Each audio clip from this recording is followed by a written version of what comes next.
So nirvana means breathe out.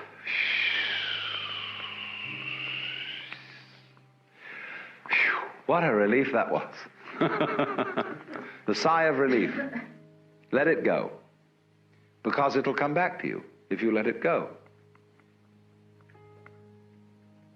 But if you don't let it go, you'll just suffocate.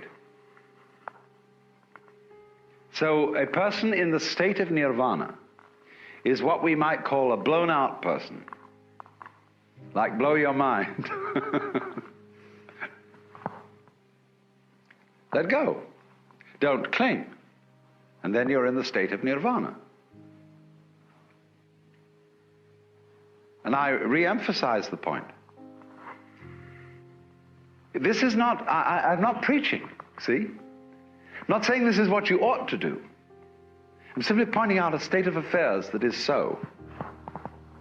There's no moralism in this whatsoever. It's simply pointing out, like, if you put your hand into the fire, you'll get burned. You can get burned if you want to. It's okay. But if it so happens that you don't want to get burned, and you don't put your hand in the fire.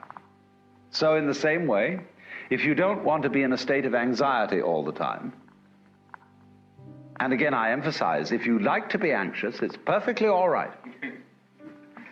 If that's, see, Buddhism never hurries anyone on. They say, you've got all eternity through which to live in various forms. And therefore, you don't have just one life in which you've got to avoid eternal damnation.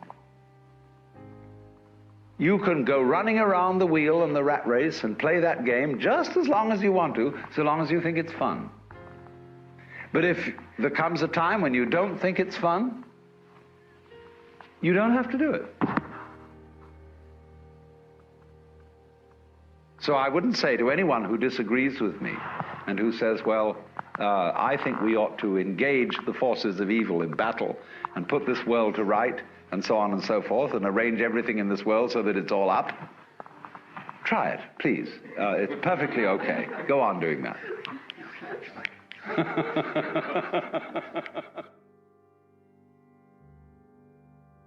But if you see that it's futile, then you can let go.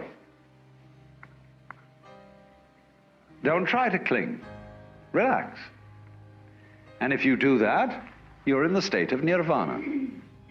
And you become a Buddha. And of course it means that you become a rather astonishing person.